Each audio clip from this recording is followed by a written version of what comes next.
Welcome to Headline Hub Updates. Subscribe and press the bell icon for more updates. The South China Sea simmers with tension, its turquoise expanse masking a storm of geopolitical rivalry just beneath the surface. This is a region where the world's great powers collide, and every wave seems to carry the weight of history and ambition. On September 22, 2025, the world's eyes are fixed on Ayungin Shoal, a remote reef that has become the epicenter of a dangerous maritime standoff. Here, the fate of nations and the rules of the sea are being tested in real time. The crisis began weeks earlier when vigilant Philippine patrol aircraft spotted an alarming buildup. A swarm of vessels including the formidable China Coast Guard, the powerful PLA Navy, and shadowy maritime militia ships, all converging on the contested reef. The turquoise waters, once a lifeline for Filipino fishermen, are now dominated by gray-hulled Chinese ships forming a tight blockade. The familiar sight of local boats has been replaced by an imposing wall of steel, engines idling, ready for confrontation. At the very heart of this standoff sits the BRP Sierra Madre, a rusting World War II era ship intentionally grounded by the Philippines decades ago. It serves as a lonely outpost, a symbol of Manila's claim, now surrounded and isolated by a ring of Chinese vessels. The message from Beijing is unmistakable. This is our water. The Chinese flag flutters defiantly, a clear signal to the world and to the Philippines that China intends to enforce its sweeping claims regardless of international protests. The scale of the Chinese deployment is unprecedented, with dozens of ships arrayed in a show of overwhelming force. It signals a new, more dangerous phase in the long-running dispute, one that could easily spiral out of control. The Philippine government recognizes this as a deliberate show of force, a calculated move designed to test Manila's resolve and challenge its sovereignty. Officials address the nation and the world, vowing not to back down in the face of intimidation. Outnumbered but undeterred, the Philippine Navy and Coast Guard continue their patrols, documenting every move and every encounter. Their presence is a quiet act of defiance, a daily assertion that the Philippines will not be bullied into silence or retreat.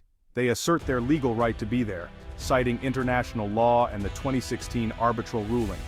Yet, their small boats look fragile and vulnerable against the massive Chinese fleet, a David and Goliath struggle playing out on the open sea. The world is on notice. The fragile peace in the South China Sea is hanging by a thread. Every maneuver, every close pass, every warning over the radio could be the spark that ignites a wider conflict. Every movement is scrutinized, every radio call monitored and analyzed. Tensions are high, and the margin for error is razor thin. One miscalculation could have consequences far beyond these waters. The standoff is silent but electric, a test of nerves, patience, and national will. Both sides wait, watching each other through binoculars and radar screens, knowing that the world is watching them in turn. For the Marines stationed on the Sierra Madre, the blockade is a daily reality. Supplies are scarce and every day brings new uncertainty, yet their resolve remains unbroken. They are the front line in a struggle for national pride and survival. As the sun rises and sets over Ayungin Shoal, the tension lingers. The coming days will determine if the thread snaps, or if diplomacy can pull the region back from the brink. The stakes are high, not just for the Philippines and China, but for the entire world. The South China Sea is a vital artery of global trade, and any conflict here would send shockwaves far beyond Asia. Tonight, the South China Sea has never felt so small or so dangerous. The world holds its breath, waiting to see what happens next in this tense maritime standoff. In a development that has stunned observers, Philippine patrols have counted over 24 Chinese vessels clustered near both Ayungin and Scarborough Shoals. This is an unprecedented show of force, with the number of ships far exceeding previous encounters in the area. The Philippine Coast Guard and Navy are on high alert, closely monitoring every movement as tensions escalate in these contested waters. The Chinese fleet is a formidable mix. Intimidating China Coast Guard cutters, shadowy maritime militia disguised as fishing boats, and powerful PLA Navy warships lurking just over the horizon. Each group plays a distinct role, working in concert to project Chinese power and deter any Philippine resupply missions. The maritime militia forms a dense, almost impenetrable ring around the shoal, physically blocking Philippine supply ships and daring them to break through. These so-called fishing boats are anything but innocent, acting as the first line of defense in a tense maritime standoff. Behind them, the PLA Navy's warships patrol in reserve, a steel fist ready to intervene if the situation escalates. Their looming presence is a constant reminder of the military might backing up the blockade. This three-layered force, militia, Coast Guard, and Navy, perfectly embodies China's gray zone strategy: overwhelming numbers, ambiguous intent, and not a single shot fired. The sheer scale and coordination of this operation are designed to intimidate and exhaust the opposition. The message from Beijing is unmistakable. China will not tolerate the Philippines' continued hold on the grounded Sierra Madre and is willing to use every tool short of open conflict to assert its claims. This is not a fleeting show of force, it's a persistent, long-term blockade that amounts to a de facto occupation of the disputed shoal. Chinese ships remain anchored for weeks, signaling their intent to stay indefinitely. For Manila, this aggressive maneuver is nothing less than a direct assault on Philippine sovereignty and national security.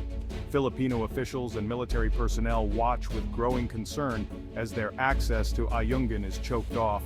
The sheer scale of China's deployment has transformed what was once a simmering territorial dispute into a full-blown international crisis, with the risk of miscalculation rising by the day. The world is watching, and the international community now demands a response to this dangerous escalation in the South China Sea. The standoff in the South China Sea escalates rapidly, shifting from tense intimidation to outright acts of aggression. What began as a show of force soon turns into a dangerous game of brinkmanship, with both sides unwilling to back down. In early September, the Philippine resupply ship BRP Cabra sets out on a routine mission to deliver supplies to outposts. But as it approaches its destination, a massive China Coast Guard cutter moves in, deliberately blocking its path and forcing it to halt in open waters. The Philippine crew is forced into a series of evasive maneuvers, narrowly avoiding a catastrophic collision. The entire incident is captured on video, quickly spreading across global news networks and drawing international attention to the escalating crisis. Just days later, the situation worsens. Chinese maritime militia vessels deliberately ram into Philippine supply boats, causing significant damage and sending a chilling message of intimidation and dominance. The aggression doesn't stop there. Chinese Coast Guard ships unleash powerful water cannons, blasting Philippine vessels with such force that windows shatter and crew members are injured. Even civilian supply ships are not spared from these high-pressure attacks. The intimidation extends beyond the sea. In the skies above, Chinese fighter jets intercept Philippine patrol aircraft, flying dangerously close and creating tense aerial standoffs that could spiral out of control at any moment. Each of these incidents is a calculated escalation, designed to test Manila's resolve and push the boundaries of what the Philippines will tolerate. The risk of a larger conflict grows with every encounter. Around the world, governments and citizens watch anxiously as the Philippines is pushed to its limits. The crisis in the South China Sea becomes a flashpoint for international concern, with world leaders calling for restraint and dialogue. Meanwhile, Beijing's message remains clear and uncompromising. Any resistance will be met with overwhelming force, and China will not back down from its territorial claims. For Filipino sailors and pilots, every mission into these contested waters and skies is a true test of courage and determination. They know that each patrol could bring them face to face with danger. With every tense face-off and close encounter, the risk of miscalculation and the potential for disaster grows ever greater, casting a long shadow over the region's fragile peace. Manila sees a pattern, not random acts. China's pressure campaign is systematic: militia swarm, Coast Guard enforces, Navy looms. The goal forced the Philippines to abandon Ayungin Shoal and its exclusive economic zone. Each escalation is timed to punish Philippine resupply missions or diplomatic moves. The strategy is to exhaust Manila's resources and will, making resistance seem futile. President Marcos Jr. vows not to be cowed, framing this as a fight for sovereignty and national future. Philippine officials highlight the coordinated nature of China's actions, exposing a long-term campaign of coercion. The world is urged to see this not as isolated incidents, but as a deliberate power play. The struggle is for territorial integrity and economic survival. The pressure is relentless, but so is Manila's resolve.